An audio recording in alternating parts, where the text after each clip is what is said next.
개인의 광야뿐만 아니라 우리 민족이, 이 나라가 걸어가고 있는 이 광야의 현실, 어떠한 지표를 봐도 우리가 지금 광야, 사막화된 그 한복판에 있다라는 걸 보여주잖아요. 매우 예민해졌고 별일 아는 것에도 이 국민들의 반응, 전체적으로 얼마나 험하고 참 서로 간에 도무지 이게 종식되지 않을 것 같은 문제들로만 가득한 이 나라의 형편을 보면서 오늘 우리의 기도는 개인의 광야를 극복하는 것만이 아니라 이 민족이 지나가고 있는 이 광야의 이 과정을 하나님의 은혜로 정말 잘 통과하여서 광야 이후에 약속의 땅 가나안, 이 기대되는 곳이 또 광야잖아요.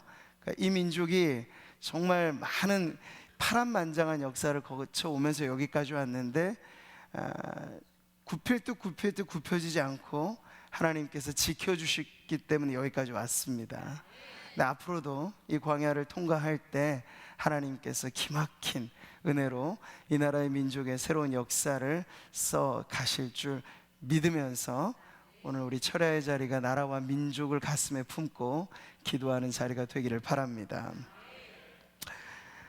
자, 우리가 이러한 광야의 이 현실 속에 살아가다 보니 이 시대적인 담론이랄까요, 화두를 말하자면 회복이 빼놓을 수 없는 아주 중요한 키워드가 되었습니다. 어려워진 경제, 가정 살림살이, 그것 하나하나에도 사실은 지금 다 회복이 필요한 때를 살고 있죠. 우리 모든 성도들 속속들이 사실 우리의 기도의 제목을 열어 하나님 앞에 드리면 이 가정의 경제가 너무 어렵고 공경에 처해 있어서 살 길이 정말 조금이라도 보여야 비집고 들어가겠는데 비상구 하나 켜지지 않는 캄캄한 곳에서 이 경제적인 어려움 속에 회복을 바라는 성도들이 참 많이 있습니다. 교회 안에 성도들만이 아니라 이 지역, 그리고 이 나라, 그리고 우리 세대로 말하자면 청춘들에게 이 회복이 정말 절실한 때를 우리가 살고 있죠. 인생 40대를 지나면 생애 전환이 된다고 하면서 전체 우리 신체 검사를 새로 국가가 해주잖아요. 그러니까 40대를 꺾어서 넘어가게 되면 이제 부속 하나하나 다 갈아 끼우셔야 될 시기가 된 거예요. 그러니까 우리 몸에도 노화와 더불어서 이 회복의 소망이 간절한 때를 살아가고 있죠. 근데 그럼에도 불구하고 굳건하게 이렇게 서 계신 우리 교회 어르신들 보면 얼마나 사실 저는 감사하고 하나님 앞에 우리 그냥 보는 것만으로도 하나님의 얼마나 귀한 축복인가 하는 그런 고백을 하게 되는데요. 근데 어쩔 수 없어요. 우리가 40대 지나고 50, 60 계속 접어든다는 건 이제 이 땅에 헌옷을 벗고 새 옷을 입기 위한 마지막 여정을 지나가고 있다는 것이기 때문에 계속 우리의 육신이 노화되지 않는다고 생각해 보세요. 그럼 여기가 좋사오니 천국을 소망하지도 않고 여기서 천년 만년 꿈꿀 수 있기 때문에 하나님께서는 우리가 이보다 더 좋은 나라, 비교할 수 없는 나라, 하나님의 나라를 꿈꾸라고 이 노화의 의미도 우리는 그렇게 받아들이는 거죠. 근데 어쨌든 그러한 이 노화의 과정에서도 우리는 육신의 회복이라고 하는 것을 바람하지 않는 그러한 삶을 살고 있습니다. 좋아 죽겠어서 결혼을 했는데 10년차, 20년차 지나가면 이제 등 돌리고 살아갈 날이 많은 부부지간조차도 회복이 필요한 때가 많이 있잖아요. 가정 안에는요, 경제 문제만 아니라 관계 문제도 있어서 이래저래한 깨어진 가정의 문제들이 참 많습니다. 교회 안에도 예외는 아니에요. 성도들의 가정도 예외는 아니에요. 그래서 가정의 회복을 바라는 이들도 참 많습니다.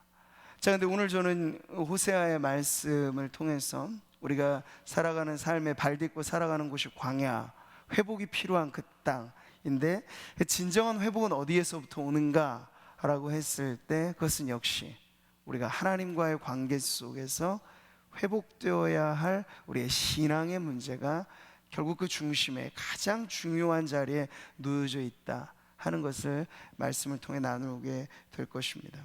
교회 생활을 우리가 오래 하는 것과 신앙 생활을 오래 하는 것의 차이는 좀 있어요. 교회 생활을 오래 하면 신앙이 깊이 깊이 성숙하지 않아도 교회의 기본적인 생활에는 적응을 많이 할 수 있습니다. 그래서 속속들이 알아가죠. 성도들의 사정과 그 교회가 가지고 있는 일들, 교회 행사 정말 하나하나 빼놓지 않고 모든 것을 다 알 정도로 교회 생활의 연수가 더해지면 그런 지식이 더해집니다. 자, 그런데 정작 교회 생활이 늘어가는 것과 비례해서 우리의 신앙 생활이 깊어지고 있느냐 라고 하는 건 좀 다른 문제일 수 있는 거예요. 그 깊어지면은 이런 거죠. 하나님에 대한 우리의 사랑이 날이 갈수록 더 깊어진다는 거예요. 그리고 하나님을 향한 우리의 예배의 감격이 갈수록 더 타성과 관습에 이렇게 얽매여지는 것이 아니라 오히려 더 어린아이와 같이 하나님의 나라를 받들고 예배하는 것이 그냥 좋아서. 그러니까 문득 그런 생각이 들더군요. 오늘날의 기독교가 문화화된 이 시대는요, 노래도 좋아요, 악기도 좋아요, 조명도 좋아요. 그런데 20년, 30년 전 이 모든 것이 열악했을 때와 비교해 보면 우리의 예배가 더 깊어졌는가?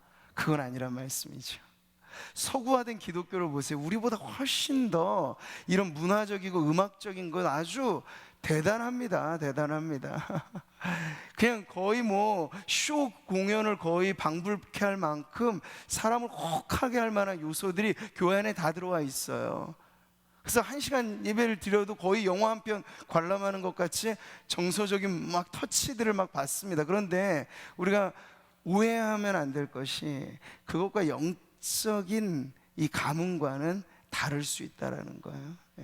환경을 만들어서 사람이 기술적으로 만들어서 마치 예배가 하나의 각본처럼 큐시트 하나하나가 제대로 잘 진행돼서 기막힌 예술 작품처럼 예배가 드려질 수 있습니다. 대단한 오케스트라 관현악단이 있고요, 엄청난 밴드가 막 동원이 돼서 호화로 찬란한 공연을 하듯 할 수 있어요. 그런데 그것과 성도들이 하나님을 만나는 의미로서의 예배는 다를 수 있다는 거죠.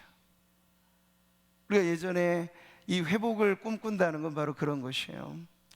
겉으로 보여지기엔 별로 좋을 것 없었던 시절이지만 예배하기 위해서 우리가 주님의 전에 올라간다라고 했을 때 그저 교회가 좀 멀리서 보여지는 것만으로도 눈시울이 붉어지는 그런 때가 성도들에게 있으셨을 거라고요. 오늘도 우리 장로님들과 어제 오늘 수련회를 하면서 그런 이야기 했거든요. 이제 우리 다다음 주 부흥회도 앞두고 있는데, 예전에 우리 한국교회에서 사실 부흥 사경회라고 하면요 대단했어요. 며칠길 그냥 먹을 곡기 쌀 조금 챙겨가서, 우리가 교과서적인 한국 교회사를 통해서 읽어내는 것이지만요, 1900년도 초기에 한국교회가 1907년 평양 대부흥이라고 할 만한 폭발적인 부흥이 있기 전후해서 부흥사경회라고 하는 전통이 선교사들 뿐만 아니라 우리 한국의 목회자들을 통해서 급속도로 확산됐을 때 말이죠, 그런 풍경이 있단 말이죠. 눈길마다 않고 새벽길마다 않고 등짐에 조금의 쌀을 가져가 며칠씩 먹을 끼니 조금 챙겨가지고 가는 그 길이 그렇게도 좋을 수 없었던 거예요. 가는 내내 흥에 겨워서 찬송을 부르고, 그냥 예배당 안에 들어온 것만으로도 흥건하게 눈물에 젖어드는 그러한 시절을 우리가 알고 있죠. 근데 지금은 어떻습니까? 여름이면 냉방, 겨울에는 난방, 맞죠? 냉온방이 확실하게 보장되어 있는 좋고 근사한 건물, 어느 곳이, 요즘엔 개척교회도 어느 정도는 구비하고 다 시작하더라고요. 그러니까 이 외적인 환경의 문제는 어느 정도 우리가 국민 소득의 차원에서도 형편이 좋아졌기 때문에 교회의 형편도 좋아진 거라고요. 근데 그런 것에 있어서 문제될 건 없는데, 교회당 문을 들어설 때도 별 감흥이 없는 거예요.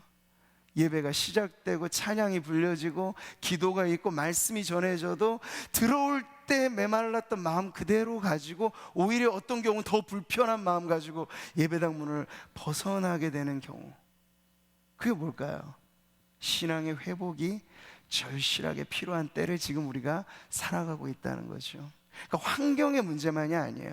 그러니까 우리가 늘 회복을 이야기할 때는 경제 문제, 뭐 가정 문제, 관계 문제, 육신의 문제 이런 것이지만 더 깊은 곳에서 우리의 영혼의 아우성치는 회복이라고 하는 것, 바로 우리의 영성, 우리의 영혼이 하나님으로 인하여 정말 목마른 사슴과도 같았던 그때 그 시절, 그리로 다시 돌아가야 되는데 돌아갈 길이 매우 막막해진 인생들이 교회 안에 꽤나 많아진다는 거죠. 그게 바로 기독교가 살아있는 복음의 그러한 능력으로 꽃피었던 시절과 다르게 그저 문화로 치장되고 문화로 단장되어지는 이러한 시대의 가장 큰 시급한 문제라고 하는 것이죠. 자, 오늘 우리는 안팎의 여러 가지 우리의 영적인 문제까지를 두고 볼 때 결국 회복이 필요하지 않은 인생은 없다라고 하는 1차적인 답을 얻을 수 있습니다. 근데 모든 이들이 저마다 그 회복의 문제들을 갖고 살아가는데 이 회복이라고 하는 게 참 피상적이라는 거죠. 막막해요. 필요는 한데 어떻게 이루어질지가 막막한 게 사실 또 회복의 문제입니다. 근데 오늘 우리가 호세아서의 말씀을 보면요, 이 회복에 관한 부분을 매우 구체적으로 막연하지 않게 회복이 어떻게 시작돼서 어떻게 매듭지어지는지를 우리들에게 보여주고 있습니다. 자, 우리가 지난 시간에 호세아서의 대략적인 개관의 말씀은 드렸기 때문에 그 부분은 생략을 하고요, 오늘 이 본문을 통해서 저는 제일 먼저 회복에 관한 주제로서 이 회복의 주체가 다름 아닌 하나님 자신이 되신다라고 하는 점을 먼저 나누고자 합니다. 이게 우리가 제일 먼저 주목해 봐야 될 부분이에요. 사실 기독교 역사상 가장 오래된 이단, 가장 끈질긴 이단, 가장 영향력이 큰 이단이 뭔지 아세요, 여러분? 그건 어떤 이단의 종파와 간판의 문제가 아니고 아주 뿌리 깊은 이단의 역사는 바로 자력구원이라는 이단입니다. 자력구원. 그게 뭘까요? 하나님이 아니라 하늘은 스스로 돕는 자를 돕는다, 이런 모토가 자력구원의 슬로건이죠. 너 스스로 열심을 내라. 그래, 너는 할 수 있다. Just do it 이라고, 그냥 한번 해봐. 이런 것들이 교회 안에 신앙화된 문구로 그렇게 사람들에게 팔려지는 것, 이게 자력구원의 아주 오래된, 그리고 오늘날도 유행하는 문제라고 할 수 있겠습니다. 그런데 오늘 성경은요, 그 주체의 문제에 있어서 아주 분명한 타협 없는 답을 우리들에게 주고 있습니다. 14절에 보세요. 그러므로 보라, 내가 그를 타일러서. 자, 호세아 2장 전반부는 주로 심판에 관한 메시지가 많아요. 심판받는 대상으로서 하나님의 백성들에 대한 질타가 많죠. 근데 이제 중반으로 넘어와서 2장이 회복을 말할 때는 주체가 완전히 바뀌어지게 돼요. 그 전면에 등장하는 건 심판받을 대상, 그게 이제 전반부의 주어였다면, 지금 이제 후반부의 주어는 하나님이 1인칭이 되어서 내가 그를 고치겠다고 말씀을 하셔요. 내가 그를 타일러서. 그리고 오늘 우리가 본문을 읽어봤을 때도 늘 이 주어는 하나님 자신이 내가 그러니까 하나님께서 소매를 걷어붙이시고 일어나실 때 비로소 진정한 회복과 부흥이 우리의 삶 가운데, 이 땅 가운데, 교회 가운데 일어나게 된다는 거죠. 자, 우리가 이 변함없는 인생의 주어를 나 자신, 지금도 세계는 나를 중심으로 돈다, 이러한 가치관이 변하지 않는 한 이 회복은 묘연한 것이라는 거예요. 뭐 이 세상에 많은 인간의 심리를 자극하면서 처세술 교과서들은 책 한 권 읽어보면 제법 내가 결심하면 되겠구나 하는 그러한 자긍심 혹은 어떤 자부심, 이런 것들을 갖게 합니다. 행동을 몇 가지 바꿔감으로써 우리의 인생 전체가 뒤바뀌어질 것 같은 그러한 어떤 처세에 관한 스토리들이 참 많이 있다는 거죠. 그런데 그거는 여러분 늪에 우리가 빠진 상태로 생각해 보시면 돼요. 늪이라고 하는 게 어떻습니까? 한번 빠져서 발버둥 치죠. 근데 발버둥 치는 것 자체 그 순간만큼은 내가 이러면 살아볼 수 있겠지.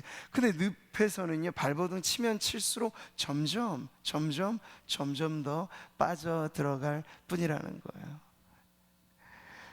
자, 그래서 제가 말씀드린 것처럼 이 오래된 이단의 역사, 자력 구원이라고 하는 그 이단의 구호가 오늘도 우리들에게 참 솔깃하게는 들리는데요, 그것 때문에 인생의 주어가 여전히 자기 자신으로 살아가게 되면요, 이 땅을 사는 동안에 뭐 우리가 아침에 일어나는 시간은 노력을 하면 조금 바뀌어질 수는 있겠죠.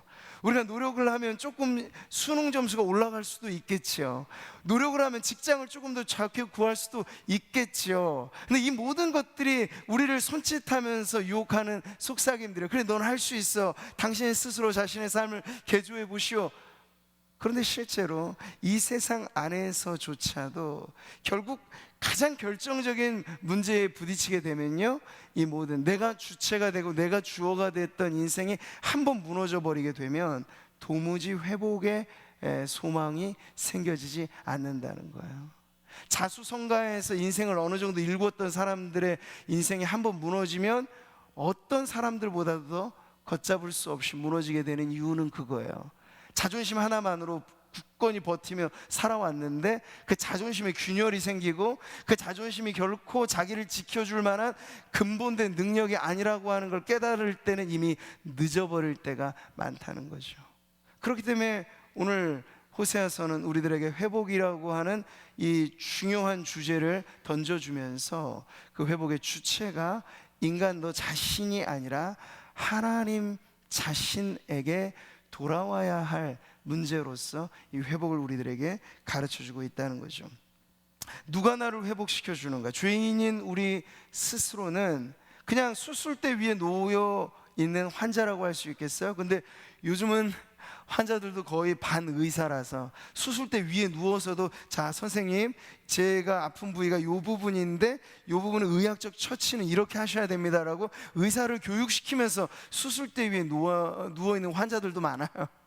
그러니까 이 지식이 무한히 확대되는 시대에 우리가 더 사실은 헛똑똑이라고 말할 만한 그런 증상들이 생기는 거예요. 지식 자체가 우리의 인생을 근본적으로 바꿔주지는 못하는데 마치 이 많은 지식이 검색만으로 우리의 인생의 문제가 해결될 것 같다라고 하는 착각을 불러일으키기는 좋다는 얘기죠.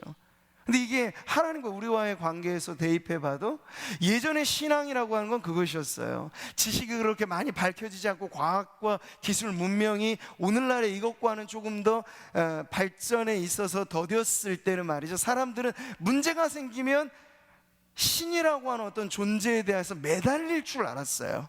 아프거나 병들거나 뭐 어떤 그 작은 부족 국가 안에 문제가 생기면 그게 참 하나님이 아니더라도 어떤 신이라고 하는 인간 이상에 대한 존재에게 기대었다라고요. 근데 요즘엔 그렇지가 않아요. 누구도 기대지 않아요. 왜냐하면 과학과 기술이 모든 것을 해결해 줄 수 있다라는 시대를 살고 있기 때문이죠. 그렇기 때문에 참 신앙으로 우리가 하나님을 믿는 믿음의 관계로 살아갈 때도 우리가 도리어 하나님을 코치하며 신앙생활을 하는 경우에 살아가게 되는 성도들을 보게 되는 거죠. 수술대 위에 누워 그냥 우리 자신을 온전히 내어 맡기고 탁월한 의사가 처치하고 때로는 째고 고치고 하는 그 부분에 모든 걸 맡겨놓으면 될 텐데 그것마저도 온전히 맡겨놓지 않아 불안하면서 또 의사를 온전히 신뢰하지 못하면서 누워있는 환자처럼 살아가게 되는 경우가 많이 있다는 거죠. 자, 만약 이 자리에 우리 성도님들의 삶이 어떤 모양으로든 어떤 자리에서든지 회복을 필요로 하신다면 이 첫 번째 관문이 매우 중요합니다. 회복의 주체가 여러분 자신이 아니고 우리를 지으실 뿐만 아니라 우리를 인도하시고 영원토록 우리를 이끌어 가실 그 하나님만이 우리의 참된 회복의 주체, 주인 되신다라고 하는 신앙의 바른 고백으로부터 우리 모두의 회복이 시작되는 줄 믿으시기 바랍니다. 인생의 주어가 바뀌어야 돼요. 바뀌어야 돼요. 저는 요셉의 스토리를 보면서 늘 감동을 받는 건 그가 성공했을 때 말이죠. 대부분 성공하면 내가 인생의 주어가 완전히 자기로 바뀌거든요. 그래서 망하는 거예요. 성공 이후에 사람들이 교만해서도 망하고 공황장애로 정신도 잃어버리고 망하게 되는 대부분의 이유는 성공한 다음에 인생의 주체가 바뀌기 때문에 그렇거든요. 근데 요셉이라고 하는 인물은 전혀 다른 모습을 보여주고 있어요. 떵떵거릴 만한 절대 강국의 2인자가 돼서 호령하고 떵떵 부릴 만한 그 성공을 구가했던 때 요셉의 고백은 내가 아니라 하나님이 자신의 꿈을 이루셨고, 내가 아니라 하나님이 바로의 꿈을 해설하실 수 있는 분이다. 내가 아니라 하나님이 나를 이 자리에 부르셨다. 그 인생의 조언은 오히려 성공 이후에 더 굳건하게 하나님으로 바뀌게 된 것을 우리가 보게 되는 거죠. 자, 여러분, 우리의 인생이 어려울 때나 성공했을 때나 변함없어야 되는 이것 한 가지, 우리의 인생의 주어는 하나님이십니다 하는 흔들리지 않는 믿음의 고백이 저와 여러분에게 있으시기를 바랍니다. 우린 지난 시간 회복의 자리가 의외성을 띠고 거친 들에서 일어나게 된 것을 보았습니다. 이 거친 들의 의미는 분명했죠. 주님만 내 도움이 되시고, 주님만 내 빛이 되시고, 주님만 내 친구가 되시는, 광야가 아니었을 때 우리는 의지거리들이 제법 많았어요. 요배이라고 하는 인물이 인생이 광야로 들어가니까 어때요? 친구마저도 도움이 안 되잖아요.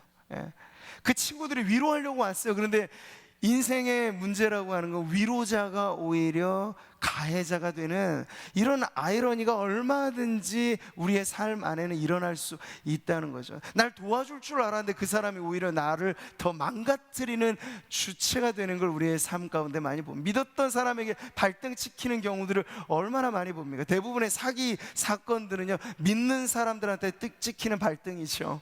그런 문제들을 우리는 많이 경험하게 됩니다. 욥은 자신에게 펼쳐진 그 인생을 통해서 오직 이것 하나 레슨을 받기 위해서 하나님께서 그를 깊은 광야로 인도하신 거예요. 욥에게 오직 하나님만이 그의 인생의 처음과 나중 되시는 분이다. 인생의 깊은 골짜기를 지나게 하실 때도, 그리고 인생의 봉우리를 오르게 하실 때도 결국 그 인생의 주인은 하나님이시다 하는 것을 욥은 자신의 고난을 통해서, 고난이라고 하는 광야를 통해서 깨닫게 된 것이죠.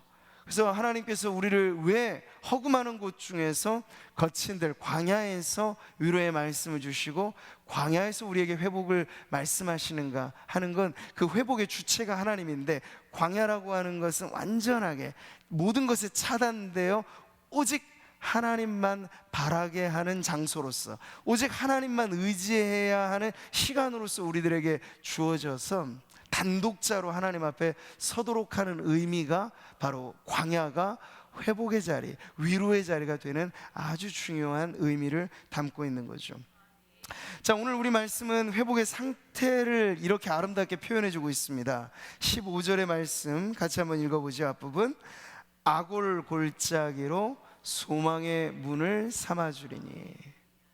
자, 아골 골짜기, 여러분, 슬픔과 고통의 골짜기야. 아골 골짜기는 눈물 골짜기를 지날 때라는 시편이 있잖아요. 그 눈물 골짜기가 박하 골짜기거든요. 이 박하라고 하는 식물, 그래서 진액을 짜듯이 마치 눈물이 뽑혀지는 그런 혹독한 인생의 시기를 비유적으로 이 박하 골짜기를 지날 때, 눈물 골짜기를 지날 때라고 표현을 하는 것인데, 우리에겐 눈물 골짜기도 있고 사망의 음침한 골짜기도 있고, 오늘 이렇게 아골 골짜기를 지날 때도 있습니다. 아골 골짜기에 얽힌 사연을 여러분 아시죠? 이 여호수아 7장을 보면요, 아간의 범죄가 발각되어서 그 아간이 하나님 앞에 즉결 심판을 받아서 돌무더기로 이렇게 쌓여진 그곳을 이름하여 아골 골짜기라 이름을 불렀습니다. 온 이스라엘 백성에게 가장 비탄의 자리고 슬픔의 자리가 되었기 때문에 아골 골짜기라고 하는 이름은 거기서 붙여진 거예요. 죄와 사망, 그래서 절망밖에 없는 이러한 인생의 슬픈 골짜기를 지날 때 말이죠, 하나님께서 주체가 되셔서 우리의 인생의 반전이 시작되고 역전이 일어나고 하면, 가장 우리의 인생의 흑역사라고 말할 수 있는 게 아골 골짜기라고 할 수 있겠는데, 그 인생의 흑역사가 바뀌어져서 아골 골짜기가 소망의 문으로 바뀌어지게 되는 역사가 이제 일어나게 된다는 거죠. 자, 이것은 포로로 끌려갔던 이스라엘 백성이 다시 고향 땅으로 돌아오는 귀환과 같이, 그리고 집 떠났던 탕자가 다시 아버지로 돌아오는 귀향과 같이 그런 전적인 변화와 그러한 터닝 포인트를 마련해 주는 곳이 가장 내 인생에 슬픔을 주었던 그 문제가 극복됨으로써 아골골짜기가 이름하여 소망의 문으로 바뀌게 되는 장면을 보여주고 있는 겁니다. 야곱의 인생이 철양맞게 지팡이 하나 달랑 쥐고 도망자의 신세로 외삼촌 라반의 집을 향하여 가게 됐던 그 시절, 그게 야곱에게 펼쳐진 광야였습니다. 돌베개를 베고 자야 됐던 그 처량한 도망자, 그런데 그 밤에 기막히게 하나님께서 찾아오셔서 인생의 내리막길로 가는 그 초입에서 하나님께서 야곱의 인생에 약속을 주시죠. 그래서 야곱이 돌베개를 제단 삼아 하나님 앞에 서원을 하고 그곳에서 예배를 드릴 때 그의 인생의 가장 고난의 입구가 이름이 바뀌어지게 됐어요. 어떻게? 베델의 하나님으로 바뀌어지게 되었죠. 하나님은 기막히게 이런 반전을 일으키시는 분이라는 거예요. 우리의 가장 부끄러운 치부가 오히려 자랑이 되는 그런 변화를 하나님께서 일으키게 하신다는 거죠. 기독교 역사가 자랑하는 가장 유일무이한 자랑, 그게 뭐죠? 그러나 내게는 우리 주 예수 그리스도의 십자가 외에 결코 자랑할 것이 없다는 게 우리의 고백인 줄 믿습니다.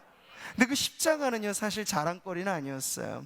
유대인들에겐 거치는 것이고 이방인 헬라인들에겐 미련한 것이 십자가였죠. 십자가는 사형 틀로서 가장 잔인한 사형 틀이었고 로마 시민권자들에게는 그래서 십자가형을 부과해서는 안 된다는 민원이 쏟아질 만큼 끔찍한 사형의 틀이 십자가였습니다. 그런데 우리의 구세주가 십자가에 달리셨다, 그게 무엇 그리 자랑할 만한 것이 되겠습니까만, 하나님께서 회복을 어디서부터 시작하셨어요? 십자가에서부터 정사와 권세를 밝히 드러내시고 승리하신 하나님 때문에 십자가는 이제 우리의 부끄러운 치부가 아니고 거치는 것도 아니고 미련한 것도 아니고 십자가는 내 인생 가장 자랑스러운 사건이 되는 것이죠.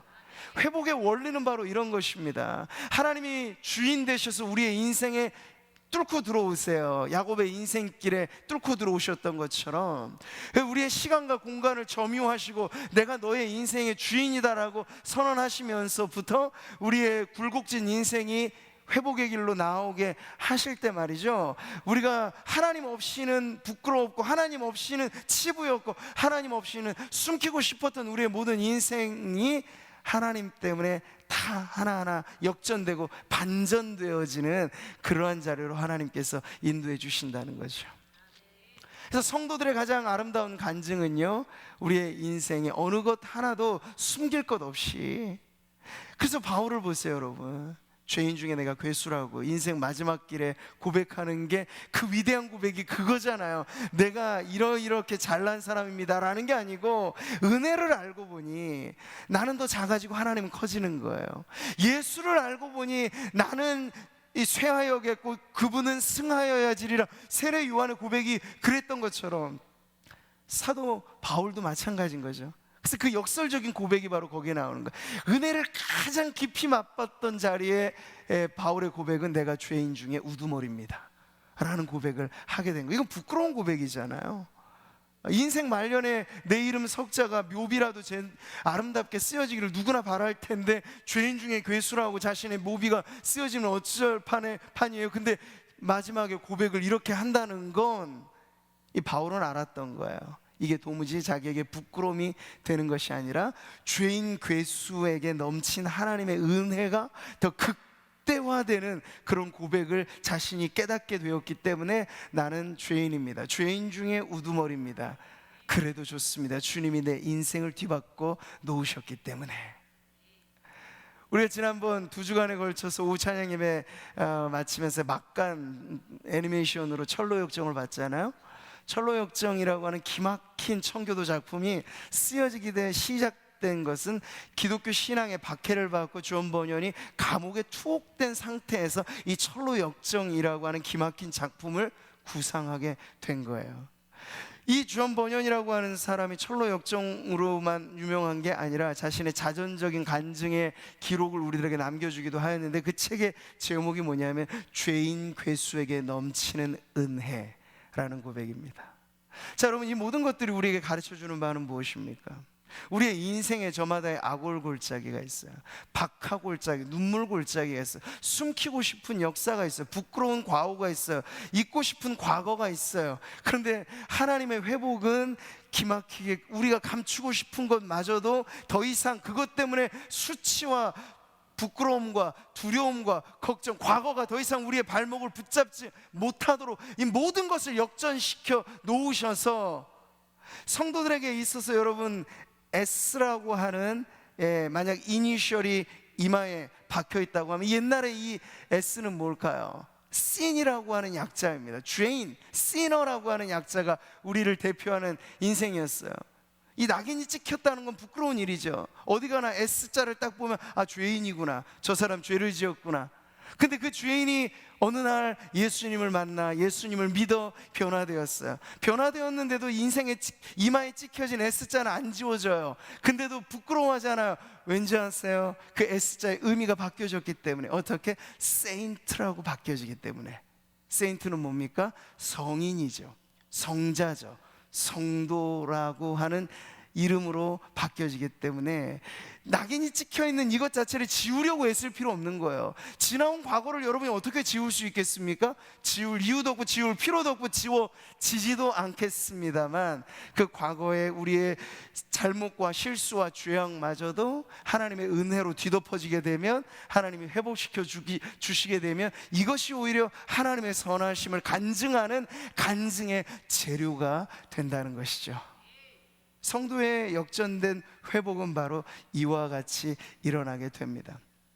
여러분이 진정 하나님의 은혜 받고 변화된 성도로 살아가신다면, 여러분은 과거의 수치를 더 이상 수치로 여기지 않으셔도 좋다는 이야기예요. 여러분, 진정 그렇게 회복된 인생이십니까? 묻는 거죠. 오늘의 나를 계속해서 우리가 하나님 앞에 계속해서 무언가를 단장하려고 하는 이유, 신앙이라고 하는 건 가면 갈수록 벌거벗는 것입니다. 하나님 앞에 우리의 부끄러움마저도 내어놓는 것입니다. 근데 그게 아니라 계속 우리가 겹겹이 무언가를 쌓고 입고 메이크업하고 그런다고 하는 것은 아직 우리의 인생의 주체가 하나님이 되셔서 하나님으로 말미암는 기막힌 회복의 스토리보다도, 내가 내 인생의 주인이 되어서 내가 한번 멋들어지게 내 인생을 만들어 봐야지, 하나님의 도움을 통해서 아직 중심에 놓여있는 주체가 자기 자신이라고 하는 걸 보여주는 내용일 뿐입니다. 저는 이런 점에서 여러분의 인생의 아골골짜기가 소망의 문으로 바뀌어지는 간증이 여러분 안에 넘쳐나시기를 축복합니다. 많은 눈물 골짜기를 지날지라도 그것이 샘의 곳이 되게 하신다는 시편의 고백도 정확히 이 의미하고 통하는 거예요. 많은 순례자들이 눈물을 쏙 빼면서 지나갔던 그 박하 골짜기, 그런데 하나님의 은혜를 경험해 보니 그 순례길마저도 은혜라고 하는 고백이 있으므로 그것이 은혜의 샘으로 역전되는 그런 고백이 나오게 되는 것이죠. 우리는 마지막 훗날 이런 고백까지 하게 될 것입니다. 죽음의 강을 건널 때 사망의 음침한 골짜기마저도 최후에는 우리의 아름다운 찬송의 재료가 될 것입니다. 사망의 음침한 골짜기 나 지나갈 때 마지막까지도 나와 함께 하신 그분이 있어서 나 요단강 외롭지 않게 건너갈 수 있게 되었다고. 여러분, 사망의 음침한 골짜기마저도 우리들에게 두려움과 공포의 재료가 아니라 우리들에게 하나님의 선하심과 완전한 사랑을 드러내는 그런 고백의 자리로 바꾸게 될 줄 믿습니다. 회복 이후에 일어나는 변화를 오늘 말씀은 계속해서 보여줄 때 재미있는 언어의 유의가 여기 나옵니다. 16절, 17절 말씀이 그렇습니다. 회복이라고 하는 것은 여러분, 제가 말씀드린 것처럼 뭉뚱그려지는 이야기가 아닙니다. 대충 느껴지는 감상이 아니고 정확한 변화가 일어나는데, 호세아는 그것을 어떻게 지금 보여주고 있냐면 일종의 언어 유의를 하고 있어요. 16절에 보세요.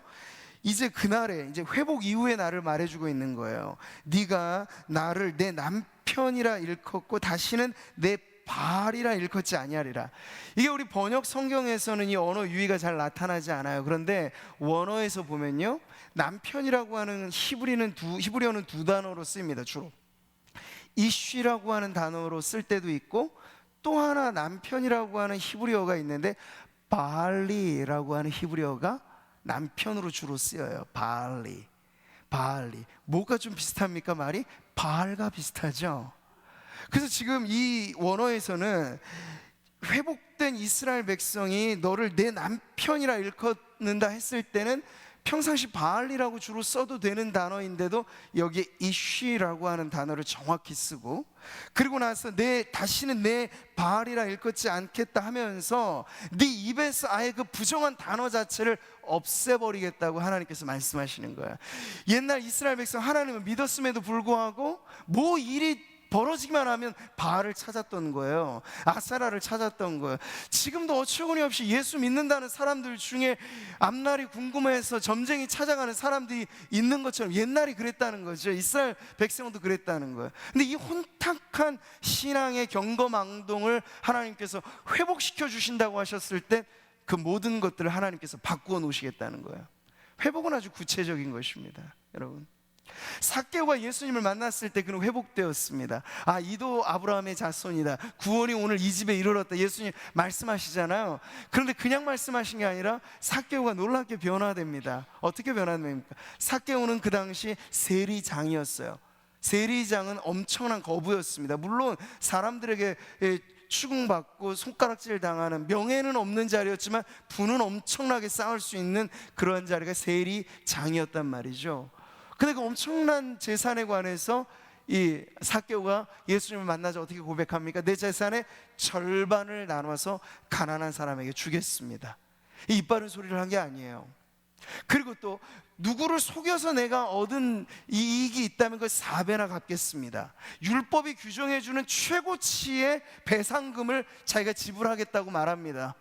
여러분, 이 세리장, 그가 성공의 사다리로 거기까지 올라올 때까지 사람들에게 욕을 얻어 먹어가면서 혈세를 쥐어짜면서 동족을 오히려 로마의 압제 가운데 더 힘들게 만드는 매국노라고 하는 오명을 뒤집어 쓰면서까지 그 자리에 있었던 건 그 돈 푼 하나 더 얻으려고 하는 게 전부였단 말이죠. 인생의 전부가 그에게 있어서는 돈이었어요. 그런데 삭개오가 예수님을 만나자 이제 인생의 주인이 바뀐 거죠. 만몬이 아니라, 돈이 아니라 하나님 예수 그리스도가 자신의 주인이 돼버리니까 돈에 대한 가치가 절반으로 나누어도 아무런 거리낌이 없어져 버린 거예요.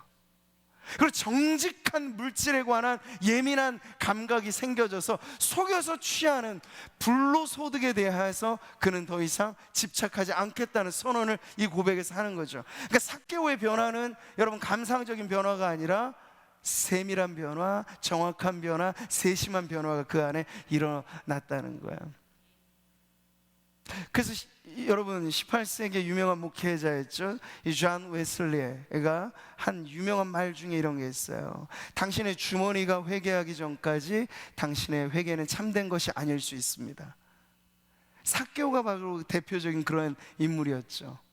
하나님을 만나고 보니까 내가 부당하게 착취하고 얻었던, 그게 명성이라든지 그게 관계라든지 그게 돈이라든지 어떤 것이든지 하나님이 나를 회복시켜 주실 때 더 이상 내 주인은 그것이 아니기 때문에 과감하게 청산할 수 있다, 회개에 합당한 열매를 맺을 수 있다라고 하는 게 오늘 하나님께서 주인 되셔서 광야라고 하는 곳에서 회복이 일어나게 되는 그 인생들에게 일으키시는 구체적인 회복의 역사라고 하는 거죠.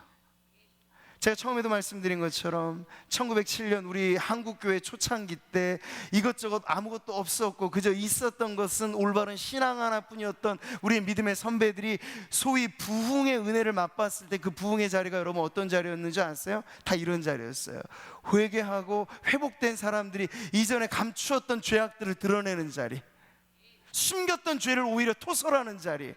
근데 그게 부끄러움이 되는 게 아니라 누군가의 그 죄에 대한 고백이 나의 눈물이 되고 나의 죄 고백으로 이어지게 되고, 그래서 모든 교회가 모든 성도들이 얼싸안고 하나님 앞에 회개의 눈물을 펑펑 쏟아냈던 자리, 그게 바로 한국교회가 지금의 엄청난 규모의 교인과 엄청난 규모의 건물을 재정을 갖고는 있지만 교회의 순수한 신앙을 잃어버린 한국교회가 놓치고 있는 것이 바로 이것입니다. 회복의 참된 모습. 지금도 우리는 회개한다고 말은 하죠. 그러나 진정 그 회개가 참된 것인가는 삶으로서 드러나게 되어 있어요. 회복은 감상이 아닙니다. 한때 반짝이는 감정이 아닙니다. 한번 울고 마는 눈물이 아닙니다. 회복하면 보세요, 아주 예민하게 바알이라고 하는 그들이 입버릇처럼 불렀던 부정적인 언어마저도 하나님 그 입에서 지워내겠다고 말씀을 하시는 거예요. 여러분, 입버릇처럼 절망을 말하며 사는 분들이, 입버릇처럼 다른 누군가를 비난하며 사는 이들이, 입버릇처럼 불평과 불만이 담겨져 있는 이들이 주님을 만나 회복되면 뭐가 변할까? 그 입버릇이 변하게 되는 것입니다. 예전에 온통 그 사람이 있는 곳에는 부정적인 것만이 감돌게 만들었던 그런 트러블 메이커가 회복된다고 하면 페이스메이커로 바뀌어져야 되는 거죠. 어렵고 힘들어도 주님이 함께 계십니다, 힘을 내십시오 성도요, 이런 위로의 사람으로 바뀌어지게 되는 것입니다. 저는 오늘 우리 안에 그런 회복이 있기를 소망합니다. 좋은 것에서 더 좋은 외형을 가꾸기 위한 노력이 아니라 가장 원초적인, 가장 근본적인 신앙은 눈에 보이지 않으나 그 눈에 보이지 않는 신앙이 우리의 삶을 개조하고 변화시킬 때, 하나님이 주인 되셔서 우리의 삶에 비집고 들어오실 때 우리의 삶이 그리스도처럼 바뀌어지는, 십자가가 우리의 가장 소중한 자산이 되고 영광이 되는 그런 변화. 우리의 입술의 말 하나까지도 이제 조심스럽게 하나님 앞에, 야고보가 말하였던 것처럼 우리의 입술이란 아주 중요한 것인데 한 입에서 찬송과 부정한 말이 함께 나온다는 것 자체가 부당하다고 야고보가 주장하지 않습니까? 근데 실제 우리의 삶에서는 예수를 믿노라 말하고 내가 예수를 따르노라 말하지만 아직도 회복이 필요한 우리 자신은 입술의 언어가 안 바뀌어지게 되는 경우를 많이 보는 거예요. 산상수훈에서 예수님께서 말씀하신 것처럼 우리의 눈이 안 바뀌어지고 우리의 손이 안 바뀌어지고 우리의 발로 가는 곳이 안 바뀌어진 상태에서 내가 회복되었노라 말하는 것은 자기 체면일 수는 있으나 실제적인 회복과는 너무나 동떨어진 삶이라고 말하는 것이죠. 하나님 우리에게 오셔서 회복을 일으키실 때, 그 당시 이스라엘 백성이 너무나 쉽게 여호와의 이름도 부르고 필요시에는 바알도 불렀던 그들의 그 혼탁함이 정화되어져서 이제 바알이라고 하는 건 씨를 말리겠다, 그 입술에 조차 하나님께서 담지 못하게 만드시겠다라고 하는 하나님의 결연한 의지가 그들의 삶 속에 일어나는 회복의 상태로 열매를 거두게 된다는 것, 이것이 오늘 살아가는 저와 여러분의 삶 가운데도 필요한 회복의 상태인 줄 믿습니다. 마지막으로 이 회복에 뒤따르는 축복은 언약과 평강의 축복입니다. 저는 오늘 이 말씀이 우리 민족이 진정 필요로 하는 대목이 아닌가 싶습니다. 여러분 보세요, 18절부터 나오는 회복된 이후, 이 모든 것은 중심이 하나님 앞에 바로 서서 하나님과의 관계가 회복된 이후 하나님께서 보장해 주시는 약속인데, 이런 것들이죠. 들짐승과도 언약을 맺게 하시겠다고 해요. 우리가 죄로 인하여서 자연과 불화한 상태에 있는 것이거든요.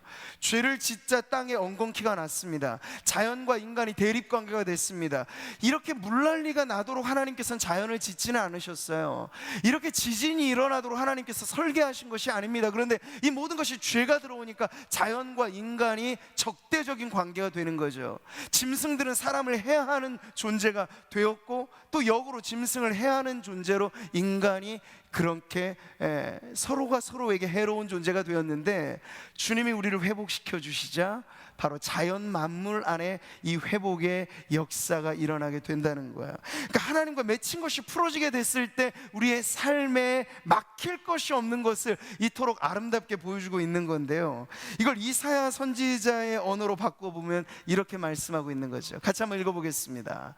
젖먹는 아이가 독사의 구멍에서 장난하며 젖된 어린아이가 독사의 굴에 손을 넣을 것이라. 내 거룩한 산 모든 곳에서 해됨도 없고 상함도 없을 것이니 이는 물이 바다를 덮음같이 여호와를 아는 지식이 세상에 충만할 것임이니라. 하나님께서 우리에게 주시는 회복의 은혜라고 하는 건 마치 아름다운 그림처럼 독사굴에 어린이가 손을 넣어도 위험하지 않고 사자들이 어린 양과 뛰노는 그 세계를, 그러니까 하나님께서 죄가 이 땅에 들어오기 전 창조하신 아름다운 그 세계를 하나님께서 회복시켜 주시겠다 하는 말씀을 하고 계신 것이죠. 물론 이것은 종말에 이르러 새하늘과 새 땅에 대한 비전으로 우리에게 궁극적인 종말의 비전을 보여주는 것이지만, 이 땅 가운데서도 단막극처럼 우리에게 단편적이길 순 있겠습니다만 이런 회복을 하나님께서 주신다는 거예요. 한국교회 역사가 그랬습니다. 한국 사회 역사도 그랬습니다. 언제나 교회에 하나님께서 등불을 켜주시고 성도들의 신앙이 순수 신앙으로 회복되자 경제가 일어나게 된 것이에요. 여러분, 우리는 세상이 기록하지 못한 역사를 알고 있습니다. 이 나라의 민족이 이 풀뿌리와 같았던 짓밟히고 왔지만 무너지지 않고 여기까지 온 것은 하나님이 보호하사 하나님이 지켜주셔서 여기까지 온 것인데, 우리의 꽃피고 회복된 이 모든 경제의 성장은 정주영 씨가 잘해서, 이건희 씨가 잘해서, 아니요, 하나님께서 이 땅의 교회가 하나님 앞에 등불이 되고 이 땅의 교회가 이 시대 양심이 되어 먼저 회복된 모습을 보여줄 때 살맛 나는 세상을 하나님께서 우리들에게 선물처럼 안겨주신 거예요. 근데 지금 역으로 되는 거죠. 외형은 살맛 나는 것 같고, 외형은 예전과 비교하자면 비교하지 못할 정도로 부가 우리에게 쌓여져 있습니다만, 그 안으로 들어가게 되면 교회는 지금 회복의 대상이 되어 있는 거예요. 순수하게 우리의 입술의 언어를 보자고요. 하나님만 담겨 있습니까? 아니요, 세상도 담겨 있습니다. 교회가 세상을 닮아가지 않고 세상을 변화시켜야 되는데, 오히려 교회가 세상의 뒷공무니를 쫓아가고 있는 이 형편의 회복이라고 하는 것, 우리에게 너무나 절실한 문제야. 그래서 세상이 변화되기 전 교회가 회복되어져야 할 형편에 놓여 있다는 것이죠. 그럴 때 저는 호세아의 이 비전이 오늘 우리 이 민족 앞날에도 좌우하게 될 위대한 말씀이 되리라고 확신합니다. 하나님 앞에 다시 한번 우리의 순수 신앙이 회복되어서 주님만 내 인생, 우리 교회의 주어가 되고 주처가 되셔서 예민한 것 하나하나까지도 세상과 우리의 구별점이 다른 어떤 것이 아니라 우리의 언행심사 하나하나가 마치 천국 백성답다라고 말하는 게 우리끼리만 통용하는 언어가 아니라 세상이 우리들에게 붙여주는, 그네들을 보니 정말 예수밖에 보이지 않네요 라고 말할 수 있을 만큼 우리가 그렇게 예민하게 변화되고 깊이 있게 변화된다면 하나님께서 우리를 가만히 내버려 두지 않으실 거예요. 우리를 통해서 세상을 바꾸시는 일을 시작하실 것입니다. 다시 모든 불운한 지표들, 경제나 외교나 국방이나 안보나 이 모든 것들이 지금 어느 것 하나 안전할 길 없는 이 나라의 민족 사면 초과의 상태에서 다시 에스더처럼 죽으면 죽으리라 이 백성의 이 등불과 같아야 될 교회가 회복되어 주님 앞에 나아가게 된다면 하나님께서 이 민족도 다시 살리실 줄 믿습니다. 역사의 무대 하나님이 주인이라고 우리가 선포하는 신앙으로 나아가게 될 때 하나님께서 과연 그렇게 이 나라의 민족의 주인 되셔서 트럼프가 해결해 주는 것 아니고 김정은이 막아낼 수도 없는 이 나라의 민족의 위대한 변화가 오직 하나님으로 말미암아 일어나게 하실 때 필요하다면 하나님께서 이 모든 것들을 사용하실 것입니다. 그러나 반대로 하나님이 보호하사 하나님이 중심에서 변화를 일으키시지 않으면 우리를 도와줄 것 같았던 우국과 우리의 도움이 될 것 같은 사람들도 절대로 우리에게 도움이 되지 못하는 형국에서 오히려 믿는 도끼가 발등을 찍고 믿었던 사람에게 배신을 당하는 이런 일들에서 벗어나지 못하는 그런 공경이 계속 이어지게 될 수도 있을 거예요. 중요한 건 바로 이 시간 이 자리 이곳에 기도하는 저와 여러분이 우리 자신의 회복뿐만 아니라 우리가 회복되어 이 나라 이 민족에 하나님께서 축복하실 때 어린이가 독사굴에 손을 넣어도 위험하지 않은 나라, 네, 밤길을 걸어 다녀도 위험하지 않는 나라, 그 나라가 되는 위대한 변화들이 우리가 살아가면서도 완전할 수는 없겠으나 이 나라의 민족 가운데 그런 놀라운 변화가 정치권에도 일어나고, 네, 모든 곳곳에 우리가 암울하게 생각했던 부분이 우리가 기도하는 곳곳마다 우리의 기도가 땅에 떨어지지 않고 응답되게 하셔서 이 민족의 위대한 회복의 새 역사로 쓰여지게 되기를 소망합니다. 우리 같이 나눈 말씀을 붙잡고 기도하며 하나님 앞에 나아갔으면 좋겠습니다. 아골골짜기로 소망의 문을 삼아 거기서 응대하기를 어렸을 때와 애굽 땅에서 올라오던 날과 같이 하리라는 주님의 말씀 안에 하나님의 마음이 담겨져 있습니다. 여러분, 갓 애굽 땅에서 나왔던 이스라엘 민족의 상태가 무엇 하나 변변한 게 있었습니까? 없었습니다.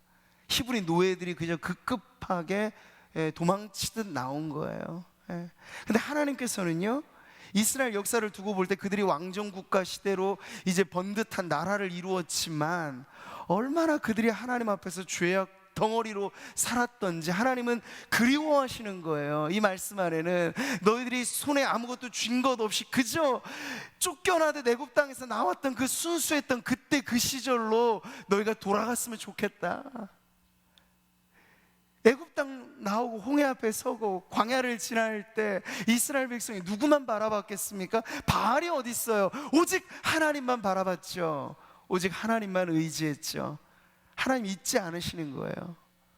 오늘 우리의 인생도 마찬가지입니다.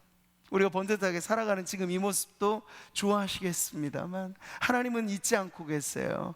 우리가 하나님 아니면 안 된다고 오직 하나님만 바라봤던 아주 어린아이의 살결 같은 부드러운 그 믿음의 초창기 때 하나님께만 드렸던 우리의 지고지순한 이 신앙의 고백이 있었던 그때 그 시절을 하나님 잊지 않으세요. 우리 교회로 말해줘도 마찬가지입니다. 우리 구미 상모교회가 여기까지 역사의 장구한 시간을 이어오면서 가장 순수했던 시절이 언제였을까 모르겠습니다만 하나님은 아실 거예요. 근데 지금 우리가 외형의 번듯함과 어떤 것을 갖고 있을지 모르겠으나 그 신앙의 순수함을 잃어버리고 있다면 하나님은 가슴을 치면서 동일하게 이 말씀을 우리에게 하시지 않겠습니까? 애굽 땅에서 올라와서 그때 그 시절 그 모습처럼 내가 너희를 다시 회복시켜 줄 거라는 그 말씀 안에 담긴 하나님의 마음처럼 오늘 저와 여러분 개인의 신앙도 우리 구미 상모교회가 갖고 있는 이 교회됨의 공동체의 신앙도 그리고 이 나라 이 민족도 하나님 앞에 순수하게 회복되어지는 그 모습으로 하나님 앞에 나아가게 되는 오늘 저와 여러분 되도록 우리의 기도가 그 회복을 꿈꾸며 기도하는 자리로 나아갔으면 좋겠습니다. 지금도 좋은데 하나 더 하고 싶은 마음의 기도는 아닙니다. 지금 우리가 갖고 있는 것들을 내려놓아도 좋사오니 주여 우리의 가장 순수하고 아름다운 주님이 기억하시는 가장 아름다운 신앙으로 주여 다시 회복되게 하여 주셔서 하나님의 마음을 아프시게 하는 자녀가 아니라 우리만 바라만 보셔도 흥에 겨워 기쁨을 이기지 못한다고 말씀하시는 그런 자녀로 그런 교회로 여러분 이 빌라델비아 교회에 대한 칭찬이 있잖아요. 너희가 적은 능력으로 많은 것을 헌신한 것이 그저 고맙고 너희가 참 좋다고 말씀하시는 주님의 마음을 우리가 압니다. 우리에게 많은 능력이 필요한 게 아니에요. 우리에게 많은 소유가 있어서 하는 것도 아니에요. 그저 있는 모습 그대로지만 주님 앞에 순수한 믿음으로 드리는 그것이라면 과부의 두 랩돈이 우리 하나님을 춤추게 만드는 헌물이 될 줄 믿습니다. 그 어린아이가 드린 오병이어가 주님의 기적의 출처가 될 줄 믿습니다. 많은 것을 드리려고 애쓰기보다 순수한 것을 드리세요. 회복된 신앙으로 하나님 앞에 나아가 그렇게 하나님을 노래하고 하나님을 붙잡는 저와 여러분 되시기를 주님의 이름으로 축복합니다.